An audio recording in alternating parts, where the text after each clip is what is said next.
I want to play a soundbite from Mitt Romney because I think it speaks to this topic we've been talking about, and we'll chat about it in a moment. So here's what Mitt Romney had to say on this whole issue of envy.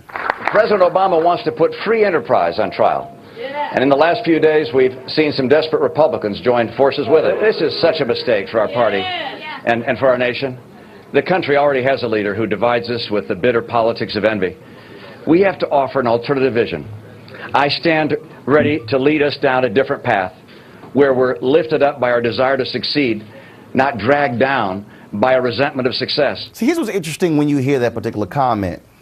Over a 15 or so period, top 1%, 270% in terms of the amount of money they earn, the growth. The rest of us, 40%. I think people are saying, look, I get rich guys, I get that. But when I've gotten poor, when you've had people literally drop from one class to another, they're saying that's the problem when there's such a wide gap between what you have and what I don't have.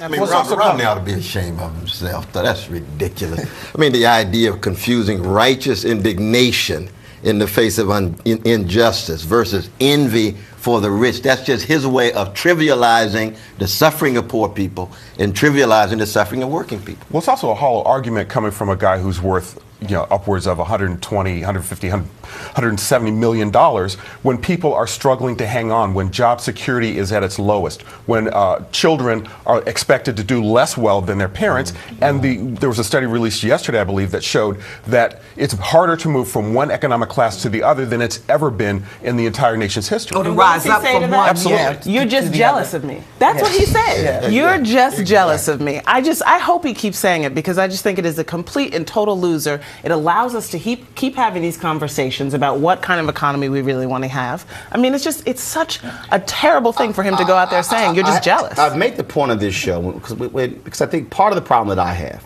is that when we have conversations like this, especially when you watch these other Sunday morning news shows, these cable news shows, it is always framed in the ideological position of Republican or Democrat. Right. But the reality is, people are just so angry today. They're saying, look, I'm mad at the left, I'm mad at the right, I'm mad at the GOP and the Dems, and I think you do not have somebody who is saying, look, forget ideology, this is simply not right. Right, and that's the very argument that's going on now, which is one of the reasons why there's so much inbred bickering going on among the Republican Party, because it ain't going on among the Democrats right now, but it probably will when we get into the congressional session. The thing is this.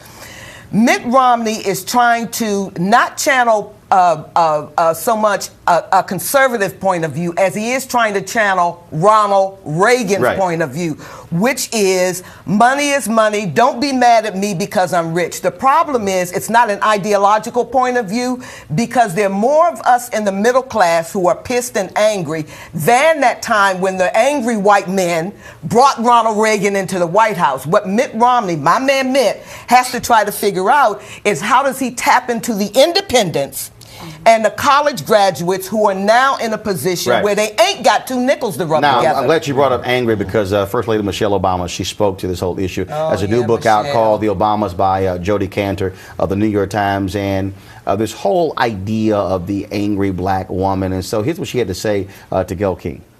I guess it's more interesting to imagine this conflicted situation here, and a strong woman, and but that's been an image that people have tried to paint of me since, the day Barack announced that I'm some angry black woman. Yeah. And how do you deal with that image?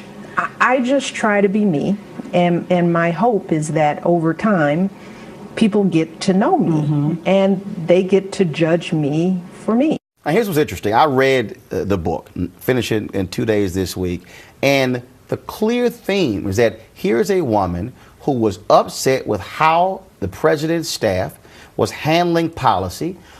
She felt they were not prepared, they were not doing their job, the communications was horrible, and here is someone, and I've said this to the president directly, she can articulate your vision much better than anybody in this White House, including you. Absolutely. She was right. Well, She's right. She was telling the truth. Absolutely. But the problem is in the culture, you see, they don't really have a category for a brilliant, charismatic, strong black woman. They have to reduce it down to a stereotype. The culture is still too immature to really deal with brilliance, charisma, strength in one black woman's body, even when she's in the White House, as it were. And so we end up having to have this kind of conversation. This is selling her books and so forth and so on. Well, they're also, it's an easy stereotype to get to, and I think Dr. West is right in that you can look back and see where the communication was horrible, where the policy was kind of muddled. Healthcare fight was a prime example. And, you know, to a lesser point, yeah, the stereotype is just really frustrating. But there also occurs to me a thing, why wouldn't black women be angry? They earn less on, per capita than most people in the workplace. They live shorter lives. They don't advance as quickly as even black men who have a hard time advancing. I mean, so there's a lot of legitimate reasons, but it's not necessarily a stereotype. I also think something has to change as well in terms of how we respond to it. I think at some point, black folks have to say, white folks, that's y'all problem. Right. That's first. But secondly, if I demand excellence, that's not angry. That's demanding excellence. If I believe something is not being done appropriately, then I'm going to say so. And so, look, I dealt with the exact same thing and saying, oh my God, the angry black guy. I'm like, no, I'm not angry. The white guy over here who's cussing you out, throwing stuff, slamming doors, kicking trash cans, that's angry. I'm simply asking you a pointed, direct question. Now, you ain't never had somebody black ask you that question like that before. That's part of the problem. So I think at some point, black folks have to push back on white folks by saying, look, I'm not playing this game, and you're not going to get a rise out of me because of your insecurities. Yeah, but you're not going to get the rise you expect out of me. Right. You might get a rise, but not the, and that's the thing with the Michelle Obama stereotype.